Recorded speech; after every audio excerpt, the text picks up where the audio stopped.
BBC বাংলার সান্ধ্য অধিবেশন প্রবাহতে আপনাদের স্বাগত। আজ আপনাদের সাথে লন্ডন স্টুডিও থেকে আছি মানসী বড়ুয়া। পুরোদমে মধ্যপ্রাচ্যের দখলদার বাহিনী এবং ইরানের মধ্যে ভয়াবহ যুদ্ধ শুরু হয়ে গেছে। চলছে হামলা পাল্টা হামলা। ইরানের একটি মিসাইল হামলায় সবকিছু তছনছ হয়ে যাচ্ছে। মধ্যপ্রাচ্যে একের পর এক গুঁড়িয়ে দিচ্ছে যুক্তরাষ্ট্রের ঘাঁটি। ইরানের হাইপারসনিক ব্যালিস্টিক মিসাইল হামলায় সবকিছু তছনছ হয়ে যাচ্ছে। প্রথমেই জানাবো, বাহরাইনে মার্কিন এয়ারবেস গুঁড়িয়ে দিল ইরান। আলহামদুলিল্লাহ। ইরানের ইসলামী বিপ্লবী গার্ড কোর আইআরজিসি জানিয়েছে যে আজ তারা বাহরাইনের শেখ ইসা এলাকায় একটি মার্কিন বিমান ঘাঁটিতে ব্যাপক ড্রোন ও ক্ষেপণাস্ত্র হামলা চালিয়েছে। হামলায় সবকিছু একরকম তছনছ হয়ে গেছে। এরপর জানাবো, সৌদি আরবে মার্কিন দূতাবাসে হামলা, বিকট শব্দে বিস্ফোরণ। এবার সৌদি আরবে রিয়াদে অবস্থিত যুক্তরাষ্ট্রের সবথেকে মধ্যপ্রাচ্যের মার্কিন দূতাবাস গুঁড়িয়ে দেওয়ার দাবি করেছে ইরান। এক এক করে ব্যালিস্টিক ও ক্রুজ ক্ষেপণাস্ত্র হামলায় সবকিছু ধ্বংস করা হচ্ছে। ইরান জানিয়েছে যে তারা দীর্ঘমেয়াদী যুদ্ধে প্রস্তুত। তারা এখান থেকে এক পাও পিছপা হবে না। তারা এখান থেকে আসলে পেছনে ফিরে যাবার আর কোনো সুযোগ নেই।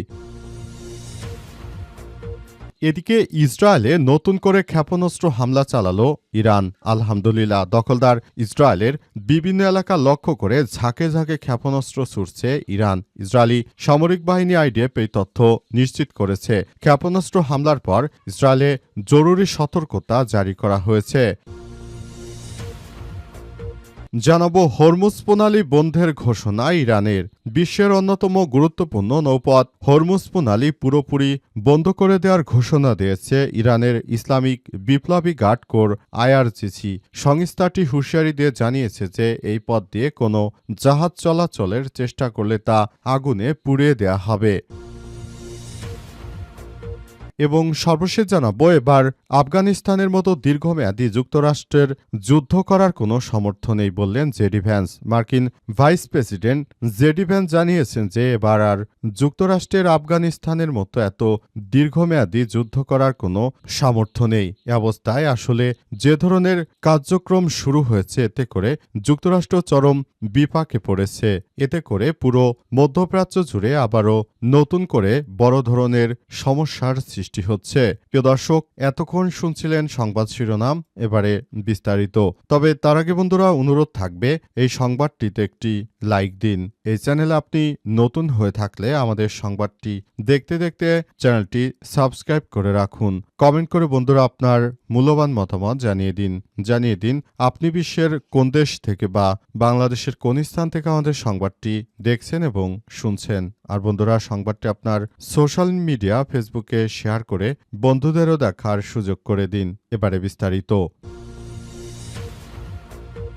বাহরাইনে মার্কিন এয়ারবেসে ইরানের ভয়াবহ হামলা। ইরানের ইসলামী বিপ্লবী গার্ড কোর আইআরজিসি জানিয়েছে যে তারা আজ বাহরাইনের শেখ ইসা এলাকায় একটি মার্কিন বিমান ঘাঁটিতে ব্যাপক ড্রোন ও ক্ষেপণাস্ত্র হামলা চালিয়েছে।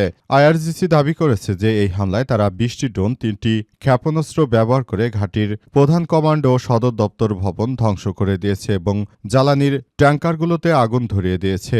বাহরাইন কর্তৃপক্ষ থেকে এসব তাৎক্ষণিক কোনো মন্তব্য পাওয়া যায়নি। তবে এয়ারবেসের পুরো এলাকা ধোঁয়ার কুণ্ডলিতে ভরে গেছে। এখান থেকেই মনে হচ্ছে যে আসলে হামলাটি যথাযথ গুরুতর হয়েছে এবং বাহরাইন এই হামলার কোনো প্রতিক্রিয়াই জানাতে পারেনি। পুরো এলাকা জুড়ে বাহরাইনের এই আধিপত্য শেষ করে দিচ্ছে ইরান।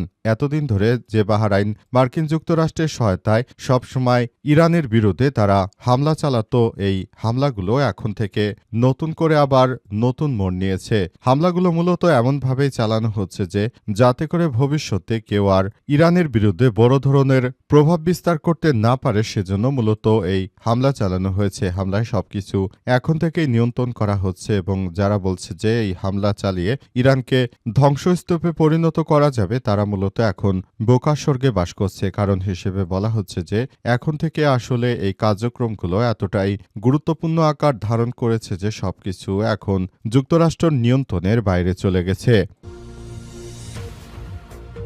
সৌদি আরবে মার্কিন দূতাবাসে হামলা, বিকট শব্দে বিস্ফোরণ। সৌদি আরবের রিয়াদে অবস্থিত মার্কিন দূতাবাসে এবার হামলা করা হয়েছে। সৌদির প্রতিরক্ষা মন্ত্রণালয় এই তথ্য নিশ্চিত করেছে। আজ বিবিসি লাইভ প্রতিবেদনে এই তথ্য জানানো হয়েছে। প্রাথমিকভাবে তথ্যের বরাত দিয়ে সৌদির প্রতিরক্ষা মন্ত্রণালয় জানিয়েছে যে মার্কিন দূতাবাস এলাকায় 2টি ড্রোন আঘাত এনেছে। এতে বিশাল বিস্ফোরণ হয়েছে বলে বিভিন্ন আন্তর্জাতিক মিডিয়ার খবরে বলা হয়েছে। তবে সামাজিক যোগাযোগ মাধ্যম এক্সে সৌদির মন্ত্রণালয় বলছে হামলার কারণে দূতাবাসের সামনে ক্ষতি হয়েছে এবং ভবনে আগুন ধরেছে। ইরানে ইসরায়েল যুক্তরাষ্ট্রের যৌথ সামরিক হামলার প্রতিক্রিয়ায় ইরান পাল্টা হামলা চালানোর পর মধ্যপ্রাচ্যে মার্কিন কনসুলেটগুলোতে এটি সর্বশেষ হামলা। প্রত্যক্ষদর্শীরা জানিয়েছে যে তারা রিয়াদের কূটনৈতিক কোয়ার্টারে কালো ধোঁয়া উঠতে দেখেছে। এতে একটি বিস্ফোরণের শব্দ শোনা গেছে এবং ঘন কালো ধোঁয়ায় পুরো আকাশ ছেয়ে গেছে। এখান থেকেই বোঝা যাচ্ছে যে সৌদি আরবের বুকে যে যুক্তরাষ্ট্রের ঘাঁটি ছিল সেগুলো এক এক করে গুড়িয়ে দিচ্ছে ইরানের এক একটি হামলায় সবকিছু মধ্যপ্রাচ্যের ধ্বংসে বশীভূত হচ্ছে। ইরানের এক একটি হামলায় সবকিছু তছনছ হয়ে যাচ্ছে। এমন হামলা সৌদি আরব সহ মধ্যপ্রাচ্যের রাষ্ট্র ইতিহাসে এর আগে কখনোই দেখেনি। তারা এই হামলা দেখে একরকম বিস্মিত হয়ে পড়েছে, কারণ তাদের ধারণাই ছিল না যে ইরান আসলে কি করতে পারে। শেষ পর্যন্ত ইরান যেভাবে দেখাচ্ছে, এতে করে মধ্যপ্রাচ্যের বিভিন্ন রাষ্ট্রগুলো একরকম নানাবিধ সমস্যার মধ্যে পড়েছে। এই যুদ্ধগুলো এখন ছড়িয়ে পড়ছে বিভিন্ন জায়গায় এবং এই যুদ্ধগুলোকে আসলে নিয়ন্ত্রণ করা একরকম কষ্টসাধ্য ব্যাপার হয়ে দাঁড়িয়েছে বলে বলা হচ্ছে। তবে শেষ পর্যন্ত আসলে এই বিষয়গুলো কোন দিকে যায় এবং বিষয়গুলো কি হয় সেটি এখন পর্যন্ত বলা যাচ্ছে না, কারণ এই যুদ্ধ সবেমাত্র শুরু হয়েছে। ইরান জানিয়েছে যে তারা দীর্ঘমেয়াদী যুদ্ধ করতে সব রকমের প্রস্তুতি নিয়েই তারপর মাঠে নেমেছে। সুতরাং এখন আর এই ভয় দেখে লাভ নেই। ইরান তার সর্বোচ্চ শক্তি দিয়ে মার্কিন যুক্তরাষ্ট্র ও ইসরায়েলের বিরুদ্ধে এবং মধ্যপ্রাচ্যে যেসব দালাল মুসলিম দেশ রয়েছে তাদের বিরুদ্ধে ইরানের এই হামলা অব্যাহত থাকবে। ইসরায়েলে নতুন করে ক্ষেপণাস্ত্র হামলা চালিয়েছে ইরান। ইসরায়েলের বিভিন্ন এলাকায় লক্ষ্য করে ঝাঁকে ঝাঁকে ক্ষেপণাস্ত্র ছুড়েছে ইরান। ইসরায়েলের সামরিক বাহিনী আইডিএফ এই তথ্য নিশ্চিত করেছে। ক্ষেপণাস্ত্র হামলার পর ইসরায়েলে জরুরি অবস্থা জারি করা হয়েছে। এখন নতুন করে আসলে যে ধরনের কর্মকাণ্ড পরিচালিত হচ্ছে, পুরো মধ্যপ্রাচ্য জুড়ে যুদ্ধ ছড়িয়ে পড়েছে। বিশেষ করে সংযুক্ত আরব আমিরাতে সবথেকে বেশি হামলা হচ্ছে, আর সবথেকে বেশি হামলা হচ্ছে ইসরায়েলের এসব এলাকায় একরকম ধ্বংসের দ্বারপ্রান্তে চলে এসেছে মধ্যপ্রাচ্যে। এর আগে কখনোই তারা এত বড় হামলা কখনোই চোখে দেখেনি। এত বড় হামলা কোনোদিনও হয়নি। সম্পূর্ণ হামলা এবার হচ্ছে, সেটা যুক্তরাষ্ট্রের ভুলের কারণে এই হামলাগুলো করা হচ্ছে এমনটাই জানা গেছে। কারণ হিসেবে বলা হচ্ছে যে এই হামলা করার পেছনে আসলে মার্কিন যুক্তরাষ্ট্রকেই দায়ী করা হচ্ছে, কারণ তারা সর্বপ্রথম ইরানের সর্বোচ্চ ধর্মীয় নেতা আয়াতুল্লাহ আলী খামেনিকে হত্যার মধ্য দিয়ে তারা মধ্যপ্রাচ্যে যুদ্ধের সূচনা করেছে। এখন এই যুদ্ধের সমস্ত দায়ভার তাদেরকেই বহন করতে হবে।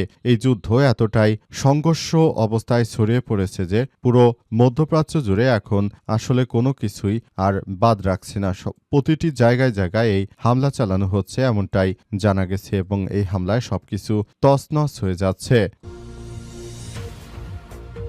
হরমুজ প্রণালী বন্ধের ঘোষণা ইরানের। বিশ্বের অন্যতম গুরুত্বপূর্ণ নৌপথ হরমুজ প্রণালী বন্ধ করে দেওয়ার ঘোষণা দিয়েছে ইরান। এর ফলে বিশ্ববাজারে হুড়হুড় করে বেড়ে যাচ্ছে তেলের দাম। এ ঘটনায় নতুন করে আরও বড় ধরনের উদ্বেগ তৈরি হয়েছে। শুধু এখন নয়, বরং পুরো বাংলাদেশে আসলে এই প্রভাবও ছড়িয়ে পড়বে। শুধুমাত্র বিশ্বের সংযুক্ত আরব আমিরাত বা সৌদি, কাতার, বাহরাইন নয়, বরং এর সুদূরপ্রসারী প্রভাব বাংলাদেশের উপরও পড়তে চলেছে।